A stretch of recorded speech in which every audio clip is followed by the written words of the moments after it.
Hey guys, welcome back to my channel drama series part 5 तक की story आपको पिछले वीडियो में बता चुकी हूँ, जिसका लिंक आपको मेरे वीडियो सेक्शन में मिल जाएगा। पिछले एपिसोड में हमने देखा था कि वो कांग के सामने इतरा कर कहता है कि हम दोनों की सगाई होने वाली है। तो कांग जैसे ये सुनता है उसके तो रोंगटे ही खड़े हो जाते हैं। आगे देहू जानबूझकर कांग को कहता है मुझे किसी काम से बाहर जाना है, इसलिए तुम इन सियो को घर छोड़ दो। और देहू ये कहकर वहाँ से चला जाता है। आगे कांग इंसियो को घर छोड़ रहा होता है तो कांग कोई बात नहीं कर रहा होता है। तो इंसियो कहती है तुम मुझसे बात क्यों नहीं कर रहे। तो कांग फिर भी कोई जवाब नहीं देता। तो इंसियो को गुस्सा आ जाता है। वो कहती है गाड़ी रोको, मुझे भूख लगी है। तो कांग उसे उसी रेस्टोरेंट में लेकर जाता है जहाँ पर वो उसे पहले लेकर गया होता है। तो इंसियो अपना सारा खाना खा जाती है। तो वो कांग को कहती है तुम्हें भूख नहीं लगी क्या, तुम खाना नहीं खाओगे। तो कांग कोई जवाब नहीं देता। तो इंसियो उसका भी खाना खाने लगती है। तो कांग कहता है मुझे पता है तुम परेशान हो, लेकिन इस तरह बिहेव करने से कुछ भी ठीक नहीं होने वाला, शांत हो जाओ। तो इंसियो कुछ भी नहीं कहती और बाथरूम का बहाना बनाकर बाहर चली जाती है। आगे इंसियो को उल्टी होने लगती है। इधर इंसियो के मोबाइल पर देहू का कॉल आ रहा होता है। तो कांग इस मौके का फायदा उठाता है और उसके फोन को उठा लेता है और सीधा इंसियो के पास जाता है और कहता है मैं तुमसे बहुत प्यार करता हूँ और मुझे पता है तुम भी मुझसे बहुत प्यार करती हो। तो इंसियो कुछ भी जवाब नहीं देती, बस उसे देखती रह जाती है। तो कांग कहता है तुम्हारी आंखें बता रही है तुम मुझसे बहुत प्यार करती हो।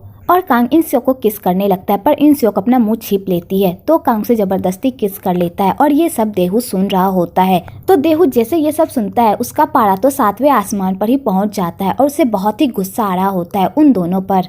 आगे कांग इंसियो को कहता है चाहे तुम मुझसे कितनी भी दूर क्यों ना चली जाओ, मैं तुमसे तब भी प्यार करता ही रहूंगा और फ्यूचर में क्या होने वाला है ये किसी को भी नहीं पता, इसलिए टेंशन मत लो। तो इंसियो कहती है प्लीज मेरा पीछा छोड़ दो, हम दोनों का कोई फ्यूचर नहीं है, मेरी सगाई हो चुकी है और बहुत जल्द मैं किसी और की हो जाऊंगी। तो कांग कहता है तुम अभी किसी की नहीं हुई हो, अभी सिर्फ तुम मेरी हो और जब तक मेरी सांसें चलती रहेगी मैं तब तक तुमसे प्यार करता रहूंगा और तुम्हारा पीछा कभी भी नहीं छोड़ूंगा, चाहे मुझे कितनी भी तकलीफ क्यों ना हो। और कांग अपनी बातों के जाल में इंसियो को पटाने की कोशिश करता है। तो इंसियो को ये सब सच लगता है, पर उसे क्या पता कांग उसे धोखा दे रहा है। तो इंसियो ये सब सुनकर खूब रोती है और कांग उसे संभालता है। अगली सुबह इंसियो सूट पर जा रही होती है तो वो जाने से पहले कांग को कहती है तुम्हें ये काम छोड़ देना चाहिए, मैं तुम्हारे लिए कोई और काम ढूंढ देती हूँ, मैं नहीं चाहती मेरी वजह से तुम्हें कोई भी तकलीफ हो। तो कांग कहता है मैं ये काम नहीं छोड़ूंगा, मैंने तुम्हें पहले ही कहा था मैं तुमसे प्यार करता हूँ और मैं मरते दम तक तुमसे प्यार करता रहूंगा, चाहे इसके लिए मुझे कितनी भी तकलीफ क्यों नहीं झेलनी पड़े, मैं तुम्हारा पीछा नहीं छोड़ूंगा। तो इंसियो ये सब सुनकर और सैड हो जाती है। अगली सुबह इंसियो सूट पर होती है कि तभी वहाँ पर देहू आता है और इंसियो को कहता है कल रात तुमने जो गलती की थी उसके लिए मैं तुम्हें माफ करता हूँ, क्योंकि तुम इतनी सुंदर हो कि मैं तुमसे ज्यादा देर गुस्सा नहीं रह सकता, लेकिन तुम मेरी इंसानियत और काइंडनेस का गलत फायदा मत उठाओ। अगर आइंदा से तुमने ऐसी कोई भी हरकत की तो मैं तुम्हें नहीं छोड़ूंगा और उसके बाद जो मैं तुम्हारे साथ करूंगा वो तुम सोच भी नहीं सकती। और देहू ये कहकर वहाँ से चला जाता है। तो बेचारी इंसियो ये सब सुनकर पूरी तरह सैड हो जाती है। आगे देहू कांग के पास जाता है और कहता है मैंने तुम्हें वार्निंग दी थी ना कि इंसियो से दूर रहना, लेकिन तुमने मेरी बात नहीं मानी। क्या तुम भूल गए हो कि मैं कौन हूँ? अगर मैं चाहूँ तो मैं तुम्हें मिट्टी में मिला सकता हूँ। तुम्हारी हिम्मत कैसे हुई मुझसे इंसियो को छीनने की? और तुम्हारी हैसियत ही क्या है मेरे सामने? तुम इंसियो को क्या दे सकते हो? मैं इंसियो को उसकी सारी खुशियाँ दे सकता हूँ, लेकिन तुम कुछ भी नहीं दे सकते। तो कांग कहता है मैंने तुम्हें पहले भी कहा था मैं दूसरों की चीज नहीं छीनता और जो चीज मेरी होती है मैं उस पर किसी को भी हक जताने नहीं देता। अगर मेरा प्यार सच्चा है तो वो मेरे पास आएगी, ना कि तुम्हारे पास। और कांग देहू को मुंह तोड़ जवाब देता है। तो देहू को बहुत ही गुस्सा आता है। आगे देहू एक और प्लान बनाता है कांग को सबक सिखाने का और वो हांदा के पास अपना एक बंदा भेजता है और उसे कॉल पर अपने साथ डिनर के लिए इनवाइट करता है। तो हांदा कहती है आप मुझे कैसे जानते हैं? तो देहू कहता है तुम कांग की गर्लफ्रेंड हो ना, कांग ने मुझे बताया था कि उसकी एक फियांसे है जिससे वो बहुत प्यार करता है और वो बहुत जल्द शादी करने वाला है, इसलिए मैं तुम दोनों का शुक्रिया अदा करना चाहता हूँ, तो क्यों ना आज तुम मेरे साथ डिनर करो। तो हांदा जैसे ये सुनती है कि कांग ने सबको ये बात बताई है कि वो उसकी फियांसे है, उसके खुशी का तो ठिकाना ही नहीं रहता और वो कहती है ठीक है मैं डिनर पर आऊंगी। इधर बंटी हांदा को समझाने की कोशिश करता है कि वो उस डिनर में ना जाए क्योंकि उसे कुछ भी अच्छा नहीं लग रहा। तो हांदा कहती है तुम बेकार की ही फिक्र कर रहे हो, ऐसा कुछ भी नहीं होगा, तुम्हें पता है कांग ने मुझे अपनी फियांसे कहकर सबसे इंट्रोड्यूस करवाया है, मैं बेकार में ही कांग को गलत समझ रही थी कि वो इंसियो से प्यार करता है और वो इसलिए उसके साथ काम कर रहा है, पर ऐसा नहीं है, वो इंसियो के साथ इसलिए काम कर रहा है क्योंकि उसे अपने भाई का हॉस्पिटल बिल चुकाना है, इसलिए वो वहाँ पर काम कर रहा है। मैं वहाँ जाऊंगी और सबसे अच्छे से मिलूंगी। तो बंटी फिर भी हांदा को समझाने की कोशिश करता है कि वहाँ मत जाए क्योंकि उसे वहाँ पर कुछ भी ठीक नहीं लग रहा, शायद वहाँ पर कुछ ना कुछ ऐसा हो जाए जिससे उसे बहुत बड़ी ठेस पहुँचे। पर हांदा उसकी एक भी नहीं सुनती और अपनी ही खुशी में मगन रहती है। इंसियो की शूटिंग खत्म हो जाती है तो कांग उसे घर ले जाने लगता है, पर इंस्योक उसके साथ नहीं जाती और कहती है आज मैं देहू के साथ होटल में ही टाइम स्पेंड करूंगी। और इंस्योक कांग के सामने देहू के साथ एक रूम में चली जाती है तो कांग ये सब देखता ही रह जाता है। आगे इंस्योक रूम में बैठी हुई होती है कि तभी उधर से देहू आता है तो इंस्योक देहू को देखकर पूरी तरह डर जाती है और कहती है मैं नहा कर आती हूँ, और इंस्योक बाथरूम चली जाती है। दूसरी तरफ कांग इंस्योक का कार में वेट कर रहा होता है और उसे बहुत ही जलन भी हो रही होती है उन दोनों को एक साथ देखकर। आगे इंस्योक बाथरूम में ही अपना सारा टाइम स्पेंड करती है और वहीं पर जाकर सो जाती है। इधर देहू इंस्योक का इंतजार करता रह जाता है पर इंस्योक बाहर नहीं आती तो देहू इंस्योक को देखने के लिए बाथरूम जाता है पर वो बाथरूम का दरवाजा ही नहीं खोलता। तो देहू स्पेयर की से उस दरवाजे को खोलता है और बाथरूम के अंदर जाता है तो वो देखता है कि इंस्योक वहीं पर सोई हुई है। तो देहू इंस्योक को उठाता है तो इंस्योक कहती है मुझे भूख लगी है, चलो बाहर खाना खाने चलते हैं। तो देहू कहता है ठीक है। आगे देहू इंस्योक को अपने साथ डिनर पर लेकर जाता है और देहू कांग को चिढ़ाने के लिए इंस्योक के साथ चिपक कर रहता है तो कांग को बहुत ही गुस्सा आता है पर वो कुछ भी नहीं कहता और इंस्योक को बहुत ही बुरा लगता है कांग के लिए। आगे वो लोग रेस्टोरेंट के अंदर जाते हैं तो इंस्योक कहती है मुझे बाथरूम जाना है, तुम यहाँ पर वेट करो, मैं बाथरूम से आती हूँ, और इंस्योक वहाँ से चली जाती है। कि तभी उधर से हांदा भी उसी रेस्टोरेंट में आती है और वो भी बाथरूम जाती है अपना टचअप करने के लिए।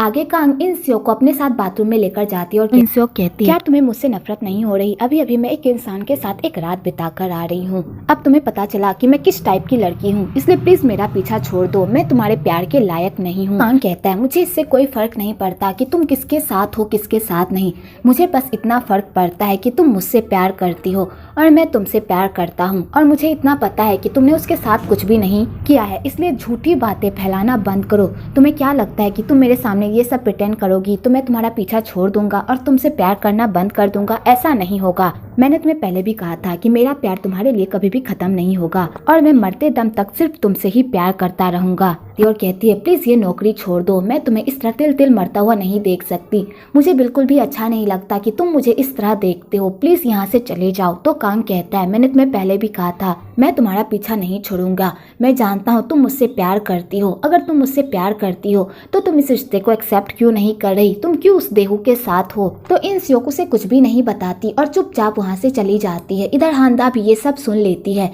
तो हांदा को जैसे ये पता चलता है कि कांग इंस्योक से प्यार करता है उसका तो दिल ही टूट जाता है और वो बिना कुछ कहे चुपचाप वहाँ से चली जाती है। आगे कांग भी इंस्योक के पीछे पीछे बाहर आता है और उसे कहता है चलो मैं तुम्हें घर छोड़ देता हूँ। तो इंस्योक कहती है मैं अकेले रहना चाहती हूँ, प्लीज मेरा पीछा छोड़ दो, और इंस्योक ये कहकर वहाँ से चली जाती है। कि तभी कांग की नजर हांदा पर पड़ती है और कांग को समझ में आ जाता है कि देहू ने क्या प्लान किया था। आगे कांग देहू के पास जाता है और उसे बताता है कि इंस्योक घर चली गई। तो देहू को इस बात पर बहुत ही गुस्सा आता है और वो सीधा कांग पर ही भड़कने लगता है और कहता है मैंने तुम्हें कहा था ना मेरी फियांसे से दूर रहो, वो सिर्फ मेरी है, अगर तुम हम दोनों के बीच में आए तो मैं तुम्हें नहीं छोड़ूंगा। तो कांग कहता है मैंने तुम्हें पहले भी कहा है जो चीज तुम्हारी है मैं तुमसे कभी भी नहीं छीनूंगा, लेकिन जो चीज तुम्हारी है ही नहीं उस पर अपना हक जताना बंद करो। तुम्हें हम दोनों की बीच की लड़ाई में हांदा को नहीं घसीटना चाहिए था। क्या तुम्हें खुद पर भरोसा नहीं है कि इंस्योक तुमसे प्यार करती है और वो तुम्हें कभी भी छोड़कर नहीं जाएगी? या फिर तुम्हें ऐसा लगता है कि इंस्योक तुम्हारे हाथ से निकल गई है इसलिए तुम डर रहे हो ना, और तुमने जो आज हरकत की है उसके लिए मैं तुम्हें कभी भी माफ नहीं करूंगा। और कांग ये कहकर वहाँ से चला जाता है। आगे इंस्योक कांग के पास जाती है और उसे समझाती है और कहती है मुझे पता है तुम मुझसे प्यार करते हो लेकिन तुम्हें मुझे भूलना होगा, हम दोनों साथ में नहीं हो सकते। तुम्हें पता है जब मुझे पहली बार मिंगू से प्यार हुआ था तो मुझे लगता था कि मैं उसके बिना नहीं जी पाऊंगी,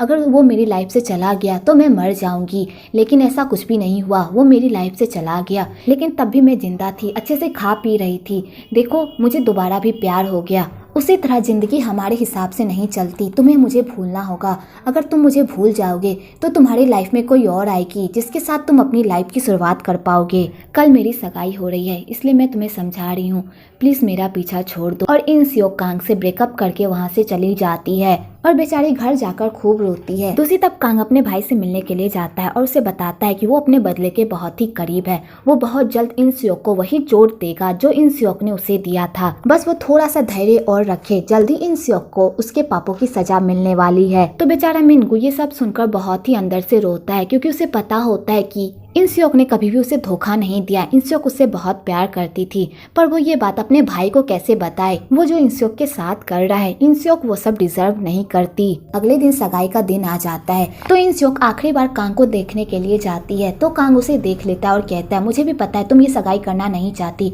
तो क्यों ना चलो हम दोनों भाग जाते हैं और अपनी लाइफ की एक नई शुरुआत करते हैं। तो इंस्योक कहती है, मैं ये नहीं कर सकती। तो कांग कहता है, अगर तुमने ये सगाई नहीं तोड़ी तो मैं तुम्हें भगा कर लेकर जाऊंगा। तो इंस्योक उसकी सारी बातें सुन लेती है और वहाँ से चुपचाप चली जाती है। इधर देहू भी उन दोनों की सारी बातें सुन लेता है। उसे तो बहुत ही गुस्सा आता है उन दोनों को एक साथ देखकर। आगे इंस्योक अपनी सगाई के लिए तैयार हो रही होती है और बेचारी बहुत ही सैड होती है। इधर हांदा की तबीयत बहुत ही खराब हो जाती है तो बंटी कांग को इस बारे में बताता है कि हांदा की तबीयत बहुत ही खराब है, ना वो खा रही है और ना ही पी रही है, वो बस तुम्हारा ही नाम जपते जा रही है। तो कांग को हांदा के लिए बहुत बुरा लगता है और वो हांदा से मिलने के लिए जाता है।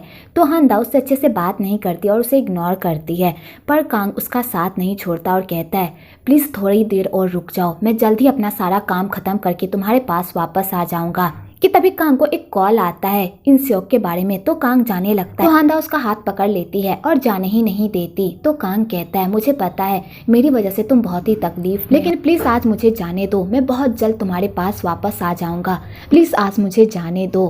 तो हांदा उसका हाथ छोड़ देती है और कांग वहाँ से चला जाता है। इधर इंस्योक का ड्राइवर उसे पार्लर से पिकअप करके ले जा रहा होता है तो बेचारी बहुत ही सैड होती है कि तभी उधर से कांग की एंट्री होती है और वो गाड़ी रोक देता है और सीधा इंस्योक के पास जाता है और कहता है, मैंने तुम्हें कहा था ना कि मैं तुम्हें ये सगाई करने नहीं दूंगा, चलो हम लोग भाग चले। तो इंस्योक ये सब देखकर तो पूरी तरह दंग ही रह जाती है और उसे बिलीव नहीं होता कि कांग उसके लिए इतना कुछ कर सकता है। तो इंस्योक भी कांग का साथ देती है और उसके साथ वहाँ से भाग जाती है। इधर देहू अपनी सगाई की सारी अरेंजमेंट कर लेता है और सब दुल्हन का ही इंतजार कर रहे होते हैं, पर दुल्हन आ ही नहीं रही होती है। तो सारे लोग बातें बनाने लगते हैं कि तभी देहू का ड्राइवर देहू को बताता है कि कांग इंस्योक को लेकर भाग चुका है। तो देहू को ये सब सुनकर तो और ही गुस्सा आता है और उसकी सगाई पार्टी भी कैंसिल हो जाती है। तो सारे लोग उस पर थू थू करते हैं। इधर इंस्योक कांग के साथ बहुत ही खुश होती है और वो उससे अपने दिल की सारी बातें शेयर करती है। तो कांग कहता है, अगर तुम्हें नींद आ रही है तो सो जाओ। तो इंस्योक कहती है, मैं नहीं सोना चाहती,